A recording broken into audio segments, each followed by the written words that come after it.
dans les coulisses de l'auto-entreprise par ceux qui en parlent le mieux. Bonjour à toutes et à tous, ici Elena du podcast Auto-entrepreneur. Aujourd'hui, on va parler d'une thématique qui nous tient particulièrement à cœur, l'entrepreneuriat féminin. Comme d'habitude, je suis en compagnie de Nicolas, et d'ailleurs Nicolas, je crois que tu avais une question à me poser. Elena, si je te dis justement entrepreneuriat féminin, à quoi ça te fait penser ? Alors la première chose qui me vient à l'esprit, c'est déjà les parcours inspirants de femmes qui ont déconstruit peut-être les normes qu'on leur avait imposées, des thématiques de confiance en soi, d'envie d'indépendance. Et d'ailleurs, sur ce sujet, moi j'écoute beaucoup de podcasts qui parlent d'entrepreneuriat féminin. Celui qui me vient en tête, le premier, ce serait In Power de Louise Aubery par exemple. Ou alors je m'intéresse aussi à toutes les marques engagées qui ont été créées par des femmes. Dans cet épisode, on a tenté d'éviter les clichés et les stéréotypes dans lesquels on peut facilement tomber quand on parle d'entrepreneuriat féminin. Et c'est pour ça qu'on a préféré laisser la parole à une personne qui s'est elle-même engagée pour accompagner les femmes vers la réussite de leurs projets entrepreneuriaux. Pourquoi on allait chercher cette invitée, Elena ? C'est d'abord parce qu'on partage des mêmes valeurs vis-à-vis de notre groupe, la communauté, et ce qu'on essaie de faire sur nos réseaux sociaux et dans ce podcast, donc des valeurs d'entraide et de bienveillance. Donc justement, on va recevoir cette invitée qui, depuis 2017, grâce à son réseau d'entrepreneuses, s'est lancée sur le bassin toulousain. Il s'agit de Carole Anne, fondatrice de Glow Up et créatrice du podcast You Glow Girl. Donc avec elle, nous allons aborder les thématiques d'organisation et de préparation de son projet, de confiance en soi et d'esprit de communauté. Donc comme quoi on peut à la fois se lancer seul et être bien entouré. Allez, on passe la parole à Carole Anne.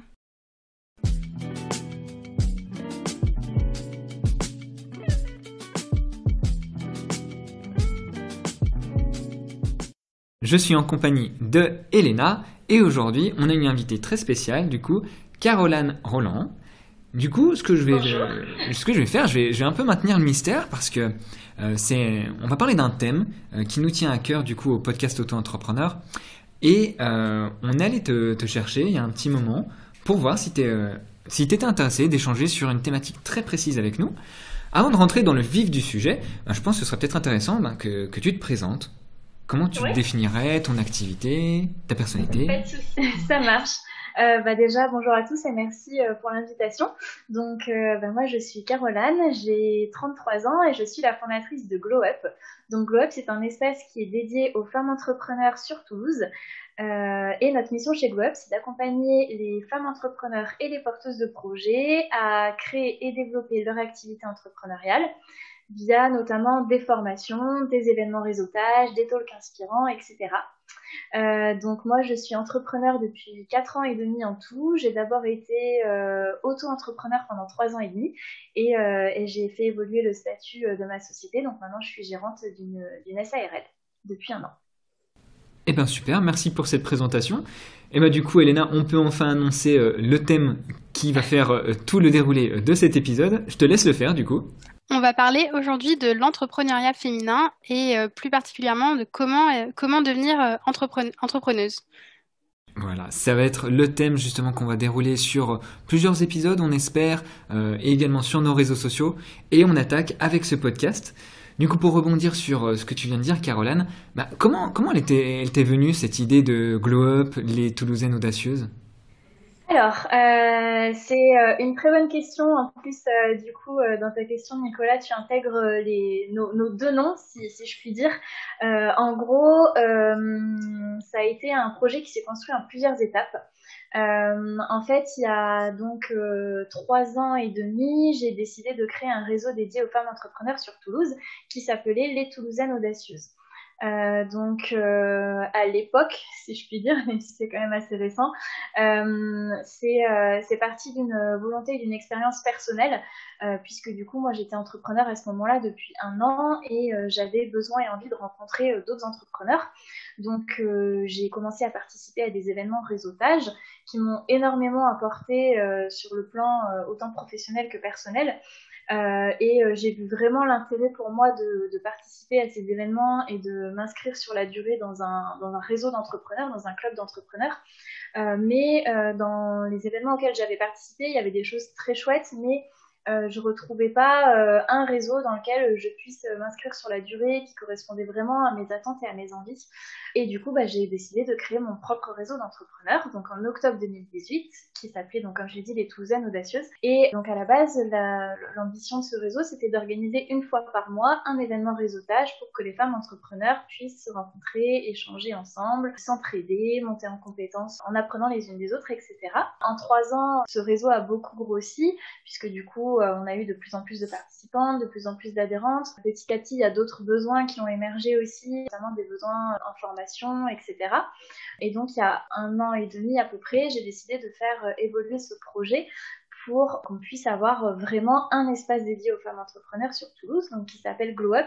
Donc aujourd'hui, on utilise encore nos 2 noms, Glow Up et les Toulousaines Audacieuses, mais notre nouveau nom, c'est Glow Up. Et du coup, voilà, donc aujourd'hui, on a ajouté des cordes à notre arc et on propose aussi une grosse partie formation dédiée aux femmes entrepreneurs, en plus de la partie réseautage qu'on a gardée. Voilà, donc je me suis un peu éloignée de la question, mais comment l'idée m'est venue? Tout simplement d'une expérience personnelle. Il y a vraiment des choses à faire en termes de réseautage pour les entrepreneurs. C'est quelque chose qui est hyper riche. Donc voilà. On va pouvoir rentrer dans le détail justement au fur et à mesure de l'épisode. Je crois que Elena veut attaquer avec une question très particulière. Oui, alors nous, c'est vrai que là, on aborde la thématique de l'entrepreneuriat féminin, donc les femmes entrepreneurs. Et en fait, cette formulation, ça pourrait sous-entendre que les hommes et les femmes ne seraient pas forcément égaux au moment de créer leur entreprise. Est-ce que toi, tu penses que c'est vrai et dans quelle mesure est-ce que ça serait vrai? Et si justement ça peut se vérifier, où est-ce qu'il y aurait cette différence? Est-ce que c'est dans la capacité à avoir un réseau, dans le lancement? Voilà, Ouais, alors bien sûr, c'est une question super intéressante. Je pense pas que ce soit vraiment une question d'égalité entre femmes et hommes quand on crée son entreprise. Je pense que c'est plus des problématiques qui en découlent finalement tout au long de la vie entrepreneuriale et notamment à plusieurs niveaux. Alors, il se peut bien sûr qu'il y ait des inégalités au moment de créer son entreprise, notamment quand on va chercher des financements bancaires ou ce genre de choses, où effectivement, malheureusement, les femmes sont encore souvent moins prises au sérieux que les hommes. Au-delà de ça, c'est notamment sur l'aspect vie d'entrepreneur au quotidien, sur l'organisation, etc. C'est vrai que quand on est entrepreneur, la vie perso et la vie pro sont très liées parce que en général, le fait de se lancer dans l'entrepreneuriat, c'est aussi justement pour pouvoir organiser son temps de travail comme on le souhaite. Mais du coup, c'est souvent un double tranchant parce que on travaille souvent plus quand on est entrepreneur que quand on était salarié. Donc, il y a des questions d'organisation qui viennent très vite sur le tapis. Et malheureusement, aujourd'hui, c'est vrai que dans la société actuelle, c'est encore la femme qui gère beaucoup de choses qui incombent à la gestion du quotidien, à la gestion des enfants, etc. Donc c'est vrai que cette vie perso peut parfois malheureusement pour les femmes empiéter beaucoup sur la vie pro et notamment avec une charge mentale qui est assez importante. Donc il y a vraiment ce côté-là organisationnel, des problématiques, de la charge mentale, etc. qui à mon sens diffère pour les femmes et pour les hommes. Après encore une fois là, il faut pas en faire une généralité non plus, c'est pas pareil pour tout le monde, mais ce sont des problématiques qui reviennent souvent. Après, nous, ce qu'on a identifié aussi, c'est que les motivations à entreprendre entre une femme et un homme ne sont pas toujours les mêmes. C'est vrai que nous, parmi les femmes qu'on croise, c'est très souvent des femmes qui sont vraiment en quête de sens dans leur vie professionnelle. Et par exemple, ça peut être aussi une femme qui, après un congé maternité en entreprise, ne retrouve pas le poste qu'elle avait auparavant, qui décide justement de se reconvertir et de partir vers une activité qui fait vraiment sens pour elle. Donc, c'est vrai que les motivations à entreprendre ne sont pas forcément les mêmes. Donc ça, forcément, nous, après, ça fait partie des choses qu'on aborde spécifiquement, du coup, au sein de notre réseau d'entrepreneurs. Et puis après, il y a aussi une question de crédibilité. Je l'ai abordée au début par rapport à éventuellement si on a besoin d'aller chercher des financements, mais cette crédibilité, elle arrive, je pense, tout au long de la vie entrepreneuriale. J'ai toujours une anecdote que je raconte régulièrement par rapport à ça. Donc moi, je suis une femme entrepreneur et en plus, je parais beaucoup plus jeune que mon âge. Ça me dessert souvent et je pense que c'est pas quelque chose qu'on dirait par exemple forcément à un homme.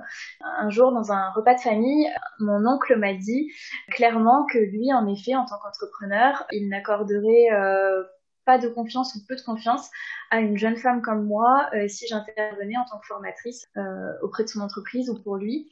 Et ça m'avait un peu choquée, mais en même temps, je m'étais dit, ok, ce que je fais, ça fait sens parce que c'est exactement ce genre, face à ce genre de remarques que je veux que nous les femmes, on puisse répondre et prendre notre place.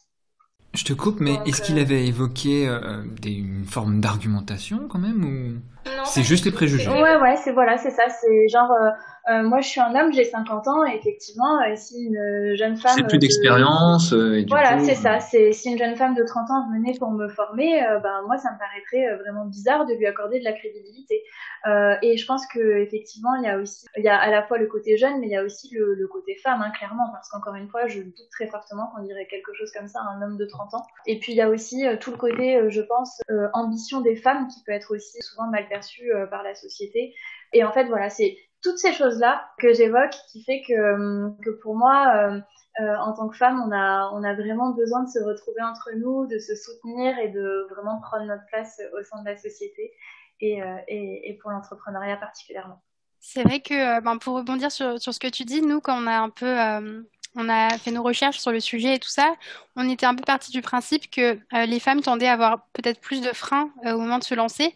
Mais c'est vrai qu'il y a aussi des problématiques qui se posent tout au long du quotidien d'entrepreneur. Oui. Et c'est vraiment, justement, c'est quelque chose dont on voulait vraiment parler avec quelqu'un qui vit ça au quotidien. Pour aider aussi les gens en fait à se projeter, les gens qui hésitent à se lancer, mais aussi pour se préparer du coup finalement même quand on s'est lancé, il faut avoir justement la motivation, l'ambition et aussi tout le réseau comme tu dis pour aller de l'avant et ne pas se laisser avoir par les obstacles comme ça ou alors les préjugés qui peuvent survenir. Exactement. Tu parlais du réseautage, hein. Le réseau pour s'entourer, il y a pas mieux forcément. Donc en auto-entreprise, nous ce qu'on constate c'est que les gens en fait, ils se sentent seuls. Ils avancent seuls et nous on le voit sur nos réseaux sociaux, il y a ce besoin de se retrouver, il y a ce besoin de se sentir, d'appartenir à un groupe. Nous on a un groupe sur Facebook qui s'appelle la communauté des auto-entrepreneurs. On a aujourd'hui 76 000 personnes et on est très content de les accompagner, de les rassurer. Mais il y a vraiment ce besoin de réseautage. Et ma question du coup, est-ce que toi tu sens ce besoin et du coup comment il se traduit en fait, j'ai envie de dire? Oui, bien sûr. Comme tu le disais, quand on est auto-entrepreneur, la plupart du temps, on travaille seul chez soi ou certaines personnes ont la possibilité d'aller dans des espaces de coworking, mais encore faut-il en général vivre dans une ville quand même assez grande pour pouvoir avoir accès à des espaces de coworking. Donc c'est évident qu'il y a ce besoin de rencontrer d'autres entrepreneurs et de réseauter. Je pense que derrière ce besoin-là, il y a tout simplement le besoin de se sentir moins seul, mais aussi de pouvoir échanger sur les problématiques qu'on rencontre au quotidien, parce que c'est vrai que souvent quand on est auto-entrepreneur, ça dépend des personnes, mais je sais que moi quand je me suis lancée, j'avais aucun auto-entrepreneur autour de moi, et c'est vrai que quand je parlais de mes problématiques à ma famille ou à mes amis, ils m'écoutaient gentiment, mais je sentais bien que c'était pas eux qui allaient m'aider sur ces problématiques précises, parce que c'est vrai que ce qu'on vit quand on est auto-entrepreneur, les problématiques qu'on a sont complètement différentes de ce qu'on peut ressentir quand on est salarié. Et évidemment, quand on est auto-entrepreneur, on passe souvent d'une vie salariée où on avait des collègues à une vie professionnelle tout seul. Donc c'est hyper important de s'entourer. Et je trouve ça, j'en parle souvent, hein, j'incite vraiment tous les entrepreneurs à s'entourer et à réseauter, et je trouve ça génial qu'on puisse avoir des groupes Facebook comme le vôtre, justement pour réseauter, parce que tout le monde n'a pas la chance de vivre dans des endroits où on peut aller dans des événements réseautage. Encore une fois, hein, quand on vit à la campagne, c'est vrai que dans des petites villes, c'est vrai qu'il n'y a pas forcément la possibilité d'assister à des événements présentiels. Donc les groupes Facebook sont hyper puissants pour ça, et surtout, comme tu le dis, le vote par exemple rassemble 76 000 personnes, si je me souviens bien du chiffre, ce qui est énorme et ce qui peut permettre du coup de rencontrer plein de gens, mais même au-delà de la rencontre, ça peut permettre des partenariats, de créer des synergies, de travailler ensemble, de s'échanger des prestations, de se former les uns les autres. Enfin, c'est vraiment hyper précieux, et je pense qu'il faut vraiment lutter contre cette solitude de l'entrepreneur, donc c'est hyper important. Lors de notre appel préparatoire justement au podcast, je me souviens, on évoquait avec toi le fait que de plus en plus d'entrepreneurs osent se lancer, qu'elles sont motivées, qu'elles ont envie d'apprendre. comme le disait Elena tout à l'heure, mais qu'une fois lancé, parfois certains en fait vont se retrouver confrontés à l'obstacle de trouver ses premiers clients. Du coup, que faire justement pour rester optimiste face aux premières difficultés? Ouais, alors c'est une super question, effectivement. C'est vrai, comme on disait, souvent une fois qu'on est lancé, enfin avant de se lancer, on est hyper enthousiaste, etc. Et après, c'est vrai quand on rentre dans le vif du sujet, au moment de trouver ses premiers clients, ça peut paraître compliqué. Et du coup, moi, mon premier conseil, c'est vraiment, en fait, déjà avant de se lancer. Avant de se lancer, il faut vraiment pas hésiter à commencer à s'entourer. Donc, en fait, ça fait écho à ce qu'on disait précédemment, c'est qu'aujourd'hui, on a des super outils qui permettent de rencontrer des entrepreneurs, d'échanger. Donc, ne pas hésiter à rentrer dans des groupes Facebook et à aller à des événements réseautage avant de se lancer.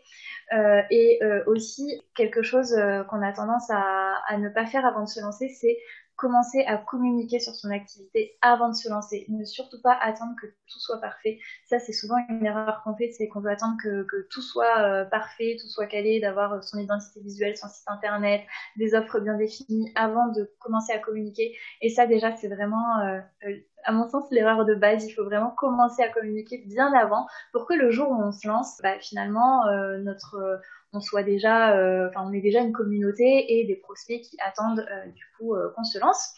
Et du coup, une fois qu'on est lancé, si on se sent un peu découragé parce qu'on rencontre peut-être pas le succès qu'on espérait au début, on va revenir toujours pareil sur le fait de s'entourer et de réseauter. Je pense qu'il faut surtout pas rester seul et ne pas hésiter à demander de l'aide en fait à des personnes qui seraient déjà lancées pour justement ne pas rester dans cette situation et trouver des solutions. Et je pense que ce qui peut être hyper intéressant aussi, bien sûr, c'est de se former. La formation, ça se fait vraiment tout au long de la vie d'entrepreneur. Donc, si on ne s'est pas formé avant de se lancer, il ne faut pas hésiter à suivre des formations sur les sujets sur lesquels on pourrait avoir des lacunes. Et puis pareil, se former, ça permet de rencontrer d'autres personnes aussi et donc de rester motivé. Mais vraiment, surtout, mon conseil, c'est de ne pas rester seul, en fait, et d'utiliser tous ces outils qu'on a à notre disposition, que ce soit des événements physiques, des groupes Facebook, même, pourquoi pas, aller solliciter des entrepreneurs sur Instagram pour se faire aider, pour leur demander des conseils. Mais c'est vraiment ce qui va permettre de rester motivé, je pense, tout au long de son projet. Comme tu le dis, ça va être important de se former. Je rebondis aussi sur l'aspect communication que tu as dit. C'est pas toujours évident, mine de rien, pour certaines personnes de comment ça va marcher Facebook, comment faire mon post, sur quel réseau social je dois être. Est-ce que du coup, il serait intéressant de commencer par une formation peut-être sur la communication? Parce que pour certaines personnes, j'entends que ce soit peut-être inné, mais pour d'autres, elles vont avoir besoin de cet accompagnement au départ. Donc peut-être commencer par une formation en communication. Et après, derrière, quelle thématique tu identifierais sur les besoins en formation? Alors, je pense que commencer par une formation en communication, c'est pas forcément le plus pertinent parce qu'aujourd'hui, on a énormément de canaux de communication différents, que ce soit les réseaux sociaux, le site internet, le blog, le podcast, etc. Je pense que du coup, le plus important, c'est quand même de bien travailler sa clientèle cible au tout début. Et une fois qu'on a bien travaillé sur sa clientèle cible, sur ses personas, à ce moment-là, effectivement, se former sur des outils de communication, mais qui vont dépendre justement de notre clientèle cible, puisqu'en fonction de son client cible, on ne va pas forcément communiquer sur les mêmes canaux.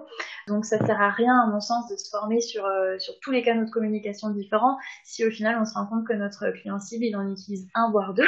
Donc, je pense qu'il y a vraiment toute cette phase-là à faire en amont. Et du coup, oui, bien sûr, c'est hyper important de se former. Et je pense qu'en fait, il y a différents besoins en formation qui peuvent émerger des entrepreneurs qui se lancent ou qui sont lancés. Le mieux, c'est bien sûr toujours de se former ou de se faire accompagner avant la création de son entreprise. Comme ça permet vraiment de partir sur des bonnes bases, de bien définir ses offres, de bien définir ses clients cibles, de bien définir quelle communication on va mettre en place. Mais une fois qu'on est lancé, bien sûr, on peut suivre des formations plus thématiques. Je pense notamment aussi à des formations sur la gestion de la micro-entreprise qui peuvent être super importantes parce que c'est vrai que le régime auto-entrepreneur est un régime qui est simplifié, mais on a quand même des obligations sur le régime auto-entrepreneur et ça, parfois, certains auto-entrepreneurs qui se lancent peuvent l'oublier. Donc, ça peut être intéressant aussi de se former sur tout cet aspect-là, gestion au quotidien de l'auto-entreprise et comment je peux développer mon activité. Donc je dirais en fait que ça dépend un peu des besoins et des lacunes de chacun. On va revenir un petit peu sur notre rencontre, j'ai envie de dire. Parce que du coup, on avait pris contact avec toi via Ocha, notre outil de plateforme pour podcast, à la suite de la découverte de votre podcast que vous faites. Donc il y a il y a Glow Up du coup qui est la société, et vous avez un podcast du coup qui s'appelle You Glow Girl. Et voilà. Et du coup, on avait pris contact avec Maëlys qui travaille avec toi et qui nous avait redirigé vers toi. Et je crois que Elena justement avait écouté un épisode particulier de leur podcast. Oui, c'est intéressant parce qu'on a évoqué tous les canaux de communication possibles et justement celui qui nous réunit, c'est le podcast aussi. Oui. Et oui, particulièrement, donc moi j'ai écouté votre épisode sur les mamans entrepreneurs et donc c'était Maëlys qui posait la question du cumul de casquettes de maman et entrepreneur. Qu'est-ce que vous avez identifié dans le discours des femmes qui justement mènent une activité d'indépendant et en même temps qui ont un rôle de maman? La première difficulté qui arrive en général quand on est maman et entrepreneur, c'est la charge mentale et cette culpabilité d'avoir du mal à bien s'organiser et à bien séparer son temps, dans le sens où en fait c'est la culpabilité de jamais être à 100% sur son entreprise et de ne jamais être à 100% avec son bébé ou son enfant, et de vraiment trouver cet équilibre en fait et cette organisation entre les moments où je travaille et les moments où je m'occupe de mon enfant, et comment réussir à bien séparer ces deux moments-là, parce que forcément quand on est maman c'est quelque chose qui nous occupe l'esprit à temps plein, donc c'est vrai que c'est quand même une sacrée charge mentale et une sacrée organisation. Donc je pense que vraiment la principale problématique quand on est maman et entrepreneur, c'est vraiment c'est de réussir à trouver son organisation, et je pense que bien s'organiser, c'est quelque chose qui prend du temps, de trouver le bon système d'organisation qui nous convient et qui convient à notre vie de famille. Donc je pense que c'est un sacré challenge, et que c'est un sacré chamboulement le jour où on devient maman quand on est entrepreneur. Et aussi, ça me fait penser à ce qu'on a évoqué au début de l'entretien, le fait que parfois le congé maternité, ça peut être un déclencheur du coup pour les femmes qui veulent se lancer en tant qu'indépendants. Oui, tout à fait, parce que je pense notamment quand les femmes ont leur premier enfant, qui est quand même un énorme chamboulement de vie, et qui, je pense, amène les femmes à se poser sur quel est le sens qu'elles veulent vraiment donner à leur vie et qu'est-ce qu'elles veulent faire vraiment au quotidien. Donc c'est vrai que je pense que quand on retourne dans un travail qui nous plaît pas complètement, et où en plus potentiellement on nous a changé de poste parce qu'on a été remplacé pendant notre congé maternité, je pense qu'effectivement c'est vraiment un élément déclencheur pour se poser la question de est-ce que finalement j'ai pas envie de créer mon propre métier et d'entreprendre. Et puis l'entrepreneuriat peut avoir aussi ce point positif malgré tout, d'avoir cette flexibilité d'organisation, même si comme je le disais au début, parfois c'est à double tranchant, parce qu'on pense qu'on va pouvoir organiser ses journées quand on le veut, et ce qui est vrai et ce qui est génial, mais malheureusement, finalement, quand on est entrepreneur, souvent on travaille beaucoup plus que quand on était salarié, mais en général c'est aussi les premiers mois ou les premières années le temps de bien s'organiser, mais ça présente quand même aussi cet avantage après de pouvoir avoir une certaine flexibilité dans son emploi du temps, et pouvoir justement être disponible si jamais notre enfant a besoin de nous à certains moments, etc. Et avec tout ce qu'on a évoqué, tous les messages d'encouragement et aussi les bons conseils, je vais te poser la question qu'on pose un petit peu à la fin de chaque épisode. Donc et là plus particulièrement, qu'est-ce que tu dirais à une femme qui est porteuse de projet et qui hésite à se lancer? Je lui dirais de passer à l'action. De pas hésiter à commencer à mettre en place des choses pour créer son entreprise. Donc même quand on est encore salarié, même quand on est encore en poste, aujourd'hui on a la chance d'être dans un monde quand même hyper digitalisé, et qui nous permet de mettre en place des actions pour commencer à rentrer en contact avec d'autres personnes, à se faire connaître, etc. Donc ça peut être par exemple commencer à lancer un blog, commencer un compte Instagram, utiliser ces canaux-là justement pour échanger avec d'autres entrepreneurs, rentrer dans des groupes Facebook, partir à la rencontre de futurs prospects potentiels.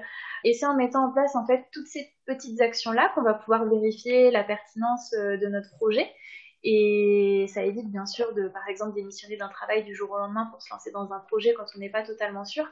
Mais vraiment, voilà, c'est le passage à l'action et toutes les petites actions qu'on va mettre en place au fur et à mesure qui vont permettre de commencer à faire grandir un projet. Et voilà, donc passer à l'action et se faire confiance tout en prenant des risques mesurés, bien sûr. Mais voilà, vraiment passer à l'action. Merci. Merci beaucoup. Merci comme mot de la fin. À moins que peut-être tu aies encore un dernier mot à nous partager, Caroline. Si, je vais juste rajouter une toute petite chose par rapport à ce que j'aimerais dire à une femme qui a envie de se lancer. C'est aussi, bien sûr, comme on le disait, de partir échanger avec d'autres entrepreneurs, d'être curieuse, d'écouter des podcasts, etc. Et que, voilà, vraiment, tout est possible et qu'on a la chance en France d'avoir le statut auto-entrepreneur qui est un super statut pour se lancer sans prendre trop de risques. Donc voilà, et n'hésitez pas. Merci à toi d'avoir accepté. J'aime bien ce nouveau petit mot de la fin que tu dis, parce que ce qui nous a rapprochés, je pense, You Glow Girl, je parle au niveau du podcast, c'était votre envie aussi d'être dans l'entraide, dans la bienveillance. Et c'est ce que nous aussi on essaye de faire dans nos réseaux sociaux, dans nos communautés. Donc on se rejoint là-dessus. Avançons ensemble, c'est plus simple. Exactement, c'est ça, tout à fait. Eh bien, merci à toi, Caroline. Eh ben, merci à vous deux. Trop bien. Super. Merci. Merci beaucoup. Donc Elena, on se retrouve après cette interview pour faire un petit débrief ensemble de ce que Caroline nous a dit pendant cet entretien. Donc un entretien très riche. Moi, je retiens deux choses de son discours. Je retiens justement cette importance d'avoir un réseau, le besoin de réseauter. Pourquoi ? Pour se sentir moins seul, pour créer de l'échange. Et en parallèle aussi ce besoin de formation. Donc encore une fois pour permettre la rencontre avec d'autres personnes, d'autres entrepreneurs, et également pour pouvoir développer des compétences. Et en parlant de formation, on en profite pour vous dire qu'on est partenaire avec Educademy, donc il y a un organisme de formation en ligne pour les micro-entrepreneurs et qui lance tout juste un module dédié aux problématiques des entrepreneurs et qui s'intitule « Devenir entrepreneuse ». Donc si ça vous intéresse, on vous laisse le lien en description. Et d'ailleurs, si vous êtes sur la région toulousaine et que vous voulez rejoindre le réseau Glow Up, on vous laisse également le lien vers le site. Comme d'habitude, si ça vous a plu, on vous invite à partager le podcast à tous vos amis qui souhaitent se lancer et à nous laisser une petite note sur Apple Podcasts. Aussi, vous pouvez nous partager en commentaire le nom d'une entrepreneuse ou alors d'une porteuse de projet qui vous a inspiré. Et on est vraiment curieux d'avoir votre point de vue. On se retrouve pour le prochain épisode et on vous dit à très bientôt sur tous nos réseaux.